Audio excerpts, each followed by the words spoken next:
حامدا و مصلیہ اما بعد۔ ناظرین اور سامعین،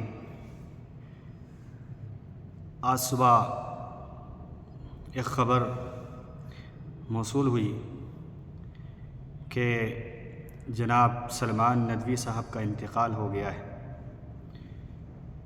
یقیناً انسان کا رخصت ہونا اور انسان کا اس دنیا سے چلے جانا یہ کوئی خوشی کی بات نہیں ہے، غم کی بات ہے۔ اس کے لیے میں تعزیت پیش کرتا ہوں ان کے اہل و عیال کو، ان کے گھرانے کو، خصوصاً ان کے آل و اولاد کو اور ان کی فیملی کے تمام ممبران کو کہ ان کے غم کے اندر ہم برابر کے شریک ہیں۔ بیٹا کے سر کے اوپر سے باپ کا سایہ رخصت ہو جانا، بیٹی کے سر سے باپ کا سایہ اور ایک بیوی کے سر سے اس کے شوہر کا سایہ اٹھ جانا، یقیناً یہ غسل معاملہ ہے اور بہت حساس ترین مسئلہ ہے۔ اس پر میں بہت رنجیدہ ہوں اور ان کے اہل خانہ سے اولاً میں تعزیت پیش کرتا ہوں۔ ثانیاً، چونکہ ان کا تعلق صرف اور صرف فیملی ممبر سے نہیں تھا بلکہ وہ ایک اہل علم تھے اور مسلمانوں کے ایک زمانے میں قائد اور رہبر بھی ہوا کرتے تھے۔ ان کی کتابیں ہیں، اسلام پر ان کے کام ہیں، اور یہ کہہ لیجئے کہ ان کا تعلق صرف ایک محدود علاقے سے نہیں ہے بلکہ امت مسلمہ کے جذبات اور عقائد اور نظریات سے بھی تعلق رکھتا ہے۔ لہٰذا پہلے مرحلہ میں تو میں تعزیت یقینی طور پر میں کرتا ہوں اور دلی جذبات بھی ان سے وابستہ ہیں، لیکن ثانیاً مرحلے کے اندر جو ان کا تعلق، ان کی جو شخصیت ہے وہ پورے عالم کے لیے ہے، اور وہ جس قدر مائناز تھے اور جس قدر ان کی محنتیں تھیں، ان کی جو آواز جو پہنچتی تھی اور ان کے جو نظریات تھے اور ان کے جو معتقد حضرات ہیں، ان کے جو ماننے والے، سننے والے اور چاہنے والے ہیں، ان تک جو ان کا جو پیغام تھا، میسیج تھا، وہ اہمیت کا حامل ہے، اور اس پر میں ان سے کوئی اتفاق نہیں رکھتا۔ کچھ بنیادی باتیں ہیں، کچھ سوالات ہیں، میں ان چیزوں کو حل کرنے کی کوشش کروں گا تاکہ آپ حضرات کے سامنے کچھ بات انشراحاً شرح صدر ہو جانی چاہیے اور علم میں بھی آ جانی چاہیے۔ نمبر ایک کہ سلمان ندوی کی جو زندگی ہے اس کے دو رخ ہیں۔ ایک رخ ان کا وہ ہے جو امت مسلمہ اور جمیع امت مسلمہ اہل سنت والجماعت کے ساتھ روابط اور تعلقات کی بنیاد پر ہے،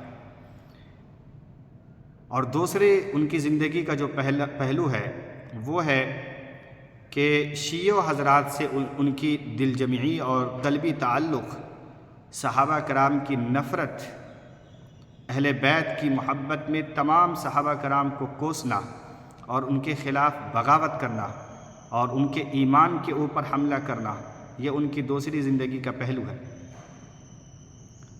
پہلی زندگی ان کی بہت اچھی رہی اور وہ ہمارے سروں کے تاج رہے۔ ہم نے ان کو سراہا، اپنے اسٹیج کی زینت دی اور ان کو بلایا اور ان کے بیان کو سنا، ان کو ہم نے کاپی کیا، ہم نے ان کے طرز اپنائے، ہم نے ان کو جتنی محبت دینی چاہیے دنیا کے اندر ہم نے دی، اور ہم نہیں چاہتے کہ اس ملک ہند نے، ہندوستان کے کسی بھی ادارے نے ان کے ساتھ کوئی نازیبا کوئی معاملہ کیا ہو۔ جب تک ان کے معاملات جمیع امت مسلمہ کے ساتھ ملحق تھے اس وقت تک وہ ہمارے سروں کے تاج تھے اور محبت میں کوئی کمی واقع نہیں ہوتی ہے۔ پھر اچانک ایک مرحلہ آتا ہے کہ جب وہ اپنے اور اپنے شیوخ اور اپنے اساتذہ اور خصوصاً اہل سنت والجماعت علماء دیوبند کے نظریات اور عقائد سے ہٹنا شروع ہو جاتے ہیں، اور اس کے بعد پھر وہ دنیا نے وہ مناظر دیکھے کہ اہل سنت والجماعت کے عقائد سے کیا انحراف کرتے، وہ تو صحابہ کرام کے بارے میں تشنا ہو گئے اور ان کے بارے میں نازیبہ الفاظ استعمال کرنا شروع کیا۔ نعوذ باللہ من ذالک، کوئی بھی صحابہ کرام ان سے بچا نہ کوئی شخصیت بچی۔ تابعین کی تو بات دور ہے، میں صحابہ کرام کی شخصیت کے بارے میں، اتنے بڑے بڑے جلیل القدر صحابی حضرت امیر معاویہ جو کاتبی وحی ہے، حضرت ابو ہریرہ رضی اللہ تعالیٰ عنہ، جنہوں نے اللہ کے نبی کی حدیث کو انہوں نے پہنچایا ہے اور انہوں نے محفوظ کیا، اگر ان کو نکال دیا جائے تو تمام کے تمام، چاہے وہ بخاری شریف ہوں، چاہے مسلم شریف ہوں، حدیث کی کتنی بھی بڑی کتابیں ہوں، سب دھری کی دھری رہ جائیں گی۔ اما عائشہ صدیقہ رضی اللہ تعالیٰ عنہ، اگر آپ ان کے نکال دیتے ہیں اسلام سے تو اللہ کے نبی علیہ الصلاۃ والسلام کی عفت محفوظ نہیں رہ سکے گی۔ امہات المؤمنین یہ وہ شخصیات ہیں جن کے بارے میں موصوف کے نظریات ٹھیک نہیں تھے، تو ان کی زندگی کے دو پہلو ہیں۔ پہلو زندگی کا پہلا حصہ بہت مبارک اور متبرک تھا، ہم اس کی قدر کرتے ہیں، لیکن دوسرا حصہ یہ ہم اس کو کبھی سراہ نہیں سکتے۔ میں دیکھ رہا ہوں کہ مسلسل لوگ لکھ رہے ہیں، بعض لوگ، ابھی میرے گروپ میں بات ہو رہی تھی، انہوں نے کہا کہ شیخ کی فلسطین کے بارے میں بڑی ہمدردیاں تھیں اس لیے وہ مسلمان ہیں۔ یعنی ایسے لوگ تعویل کر رہے ہیں، اصول پیش کر رہے ہیں۔ بھائی اگر کوئی کسی کی مدد کر رہا ہے، غیر مسلم بھی مدد کرتے ہیں۔ آج فلسطین کا معاملہ ایسا نہیں ہے کہ صرف مسلمانوں کے ساتھ قلبی تعلق ہے، غیر بھی وہ ہم سے زیادہ بڑھ چڑھ کر کے پروموٹ کر رہے ہیں، تو کیا وہ بھی مسلمان ہو جائیں گے؟ مسلمان ہونے کے لیے ایک ریڈ لائن ہے، مسلمان ہونے کے لیے ایک اصول ہے کہ اللہ کو ماننا، اللہ کے رسول کو ماننا، اور رسول کی شریعت کو جنہوں نے پہنچایا ہے، جنہوں نے قرآن کی حفاظت کی، جنہوں نے حدیث کی حفاظت کی، ان لوگوں کے ساتھ قلبی تعلق قائم کرنا، ان لوگوں سے محبت کرنا، ان کے ایمان پر حرف نہ آنے دینا، یہ اسلام کے ریڈ لائن ہے۔ اس کے خلاف آپ مسلمان نہیں بن سکتے۔ تو یہ ہمارے اصول ہیں۔ بعض لوگ ان کی پرانی جو زندگی، اچھی خاصی زندگی تھی، جو اہل سنت والجماعت کے ساتھ ملحق تھی، جو ندوہ کے استاد کے طور پر وہ موجود تھے، ان کو پیش کر کے ذکر کر رہے ہیں کہ یہ ہوا، وہ ہوا، انہوں نے یہ خدمت کی، انہوں نے یہ خدمت کی۔ تو کیا ان خدمات کی بنیاد پر مان لیجئے کہ اگر کسی شخص نے 100 کتابیں اسلام پر لکھی ہو اور بعد میں کفر کا اعلان کر دے تو کیا پھر وہ مسلمان رہے گا؟ نہیں، آخری فیصلہ ہوتا ہے۔ اگر کوئی شخص ہزاروں کتاب اسلام میں لکھ کے خوب معاونت مدد کرے اور اسلام کو انہوں نے پوری دنیا میں پہنچا دیا ہو، لیکن اس کی وفات اس حالت میں ہوتی ہے کہ اس کے دل کے اندر کفر ہو، تو ہم اس کو مسلمان نہیں تصور کریں گے۔ اور ان کی جو بھی خدمات ہے وہ اللہ کے سپرد، ما بینہ و بین اللہ بہتر جانتا ہے اس کے ساتھ کیا ہوگا، لیکن دنیاوی معاملات میں اس کے ساتھ کوئی نرمی نہیں برتی جائے گی۔ اسی طریقے سے ایک انسان کی پوری زندگی کفر اور شرک کے اندر گزری ہو، لیکن آخری دم میں جا کر کے وہ مسلمان ہو جاتا ہے، کلمہ پڑھ لیتا ہے، تو اللہ تعالیٰ اس کے تمام گناہوں کو معاف فرما دیں گے۔ صحابہ کرام کی پوری زندگی اس سے بھرپور ہے، اللہ کے نبی علیہ الصلوۃ والسلام کی حدیث موجود ہے اس پر، ایک نہیں ہزاروں شواہد موجودات ہیں، تو اس کا انکار نہیں کیا جا سکتا ہے۔ لہٰذا بعض لوگ جو سوال کر رہے ہیں، اچھا ایک سوال یہ آ رہا ہے کہ ان کی زبان بڑی اچھی تھی، وہ تقریر کرتے تھے تو باطل لرز جاتا تھا، تو زبان اور فصیح زبان، حسن اسلوب، زبان کی گفتگو کی تیز رفتاری اور زبان کا تیر اور تلوار کی طرح انسان کے ذہن و دماغ کے اندر راسخ ہو جانا، کیا یہ ایمان کی علامت ہے؟ یہ ایمان کی علامت نہیں ہے، اور یہ مسلمان ہونے کے اصول بھی نہیں ہے کہ اگر کسی کی زبان فصیح ہے، کسی کی زبان اچھی ہے، کسی کی تحریر اچھی ہے، کسی کی عربی اچھی ہے تو وہ اچھا ہو جائے گا۔ پھر وہ عرب کے شعراء جنہوں نے نبوت کا دعویٰ کیے، وہ عرب کے شعراء جن کے سامنے جو ہے تہذیب کانپتی تھی، جن کے سامنے ادب کانپا کرتے تھے، جن کے اندر جو ہے فصاحت و بلاغت گویا ان کے اندر رچ گیا تھا، ان کا کیا ہوگا؟ کیا ان کو بھی ہم مسلمان تصور کریں گے؟ اس لیے ان چیزوں کو سمجھنا ہے کہ ہم شخصیت کے اوپر نہیں ہیں، ہم اسلام پر ٹکے ہوئے ہیں۔ ہم جب سے یہ معاملات ہوئے شیخ کے، ہم التماس کرتے رہے، دارالعلوم نے خطوط لکھے، ان کو سمجھانے کی کوشش کی گئی، ان کے اساتذہ نے سمجھانے کی کوشش کی، سمجھانے کا کوئی مرحلہ امت نے نہیں چھوڑا۔ ندوہ کے تمام اساتذہ نے سمجھانے کی کوشش کی، نہ سمجھنے پر ان کو ادارے سے باہر کر دیا گیا تاکہ ان کو عقل سلیم آ جائے، ان کو سمجھ میں آ جائے، لیکن نہیں، سمجھ میں نہیں آئی۔ وہی پرانی روش، شیعوں کی زمان میں بات کرنا، صحابہ کرام پر تنقید کرنا، نقد کرنا۔ ابھی اسی محرم کی بات ہے، محرم کے 1 تاریخ سے ان کا بیان شروع ہوا، 10 تاریخ تک ان کے بیان چلے۔ آپ ان کے بیانات کو اٹھا کے دیکھ لیجیے، نعوذ باللہ ایسی القاب صحابہ کرام کو ایسی گالی دی گئی ہے کہ زبانیں ہل جاتی ہے سننے سے۔ آج لوگ کہتے ہیں کہ آپ ان کی زندگی پر کفر اور اسلام کے فتوے لگاؤ گے اور فیصلے تم کرو گے کہ کون مسلمان ہے کون کافر ہے. تو بھائی انہوں نے فیصلہ کیوں کیا صحابہ کرام کے ایمان کے اوپر؟ آج امت کو اختیار نہیں ہے، لیکن ان کو اختیار ہے کہ وہ نبی علیہ الصلوۃ والسلام کے صحابیوں کے ایمان کے اوپر بات کرے، اور ہم کو کہا جاتا ہے کہ ان کے ایمان پر بات نہ کیا جائے. تو یہ اصول ان کو سمجھانا چاہیے تھا جب وہ زندہ تھے کہ آپ صحابہ کرام کے اوپر ان کے ایمان کے بارے میں حرف کیوں نکالتے ہیں. یہ اصول ہمارے لیے ہے، ان کے لیے نہیں تھا. آج ہمیں کہا جاتا ہے کہ آپ کون ہوتے ہیں کسی کے ایمان کے بارے میں بات کرنے والے، کہ وہ شخص مسلمان تھا یا کافر تھا، اور وہ صحابہ کرام کے ایمان کے بارے میں بات کرے تو ٹھیک ہے، اور ہم ان کے ایمان کے بارے میں بات نہیں کر سکتے. یہ دو چشمہ کیوں، اور یہ دو نظریات کیوں؟ اس لیے ہم ایمان اور مسلمان ہیں، ایمان کو ماننے والے ہیں، اللہ رسول کو ماننے والے ہیں. جو اسلام کے لبادے میں رہے گا، جو مسلمان رہے گا، وہ ہمارے سروں کا تاج، ہم اس کو بھائی کہیں گے.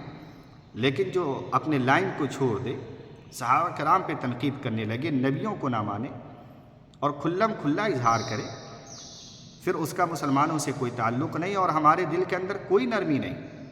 انسانیت کے اعتبار سے نرمی ضرور ہے، عقائد کے اعتبار سے کوئی نرمی نہیں. نرمی نہ ہونے کا مطلب یہ نہ لیا جائے کہ ہم ان کے خلاف کچھ مسئلہ ہے، نہیں. عقائد و نظریات کی بات چل رہی ہے، نظریات میں ہم ان سے بالکل متفق نہیں ہیں.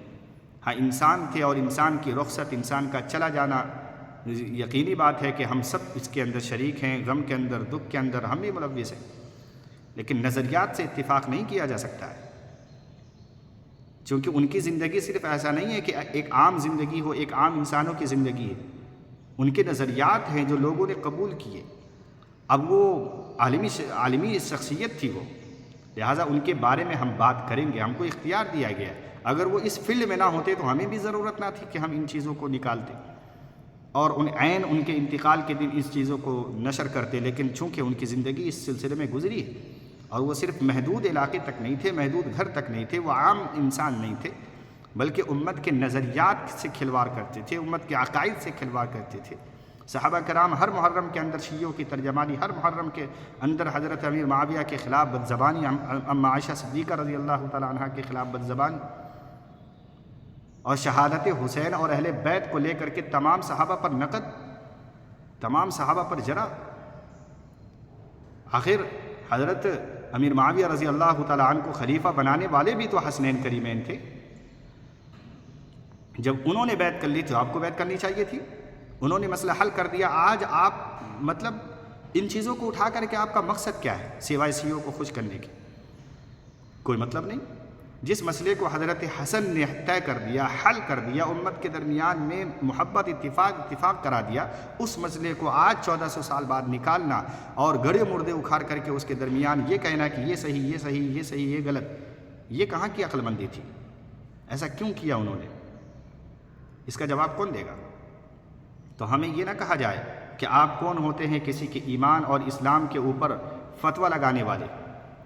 یہ ان سے پوچھنا چاہیے کہ وہ کون ہوتے ہیں حضرت امیر معاویہ کے ایمان کے اوپر فتویٰ لگانے والے، وہ کون ہوتے ہیں حضرت ابو ہریرہ کو یہ کہنے والے کہ وہ جو ہے حدیث کو چھپا لیا کرتے تھے، وہ کون ہوتے ہیں حضرت مغیرہ بن شعبہ کو یہ کہنے والے کہ انہوں نے یزید کے ہاتھ پر بیعت کرنے کے لیے حضرت معاویہ کو کیوں کہا تھا کہ ان کو ولی عہد بنا دیا جائے.